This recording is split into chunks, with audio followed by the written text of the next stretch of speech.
Maître vulgarisateur, il explique et communique l'inexplicable.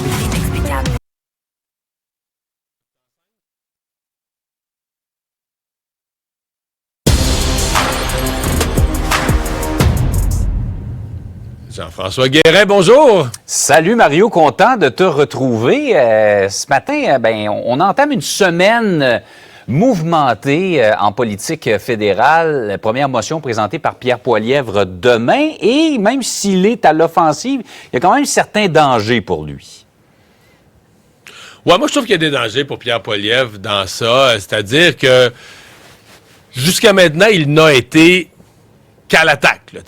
Pierre Poilievre, on a l'impression qu'il n'est jamais sur la défensive. Et bon, c'est encore le cas présentement. Et donc, lui, finalement, il est à l'attaque contre tout le monde. Il est à l'attaque contre le gouvernement Trudeau en disant ils sont tellement mauvais, tellement épouvantables, la dette, la perte de contrôle sur les frontières, etc. Il peut pas rester là une semaine de plus. Il faut le débarquer maintenant, provoquer des élections. Il va être aussi à l'attaque contre le NPD, on l'a vu, là, il traite carrément Jack Metzing de vendu. Il va être à l'attaque sur le Bloc, plus que jamais cette semaine, en disant que le Bloc, la coalition Bloc libéral, que le Bloc soutient le gouvernement. Mais le danger pour lui, il est double. Le premier, c'est que ça risque quand même d'être un échec. Tu sais, on sous-estime des fois en politique. Ouais, mais un échec, c'est pas vraiment un échec. Lui, il fait une motion pour renverser le gouvernement. Puis les partis d'opposition soutiennent le gouvernement. Mais c'est quand même une grosse bombe qui va faire prout. Tu sais, ouais, c'est quand même dans le sens que, en tout cas, il fait un gros show puis il arrivera rien. Le deuxième danger, c'est que, à mon avis, là, on se prépare à ce que les bloquistes et les néo-démocrates, au cours des prochains mois, ils attaqueront même plus le gouvernement Trudeau. Là. Je veux dire, ils sont tellement... Mettons, Jack Metzing est tellement furieux contre Pierre Poilievre. François Blanchet est tellement furieux contre Pierre Poilievre. Tout le monde va se mettre à attaquer les conservateurs. Donc, il va devenir l'ennemi à abattre. Ouais.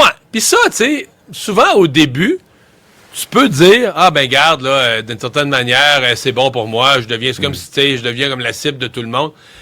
Mais tu sais, à terme, là, si tous les partis se mettent à taper sur le même clou, que Poilievre c'est un ci, Poilievre c'est un ça, pendant des semaines et des mois, on l'a déjà vu dans le passé, là, à un moment donné, tu te fais définir par tes adversaires, tu te fais coller une image, tu te fais coller des étiquettes. Et donc, il y a quand même...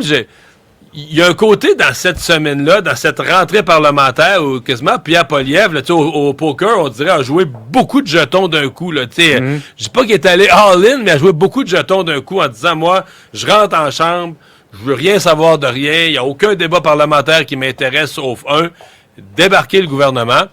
Mais, bon, jusqu'à date, là, le vote va se prendre mercredi soir. Donc, là, demain, il va déposer sa motion, ils vont en débattre. Mercredi, ils vont voter. Mais je sais pas ce qui va suivre, je sais pas comment les conservateurs vont essayer d'éviter d'espèces de cassures de momentum. Ils sont tellement en avance d'un sondage, on est tenté de dire qu'il peut plus rien arriver, mais mon expérience des sondages, c'est quand t'es haut, que c'est à risque de baisser, là, tu sais. Tout ce qui monte redescend. Il y a un danger quand même pour Pierre Poilievre. Oui, absolument. Tout ce qui monte redescend et surtout que ça va se multiplier, ces motions-là, dans les prochaines semaines.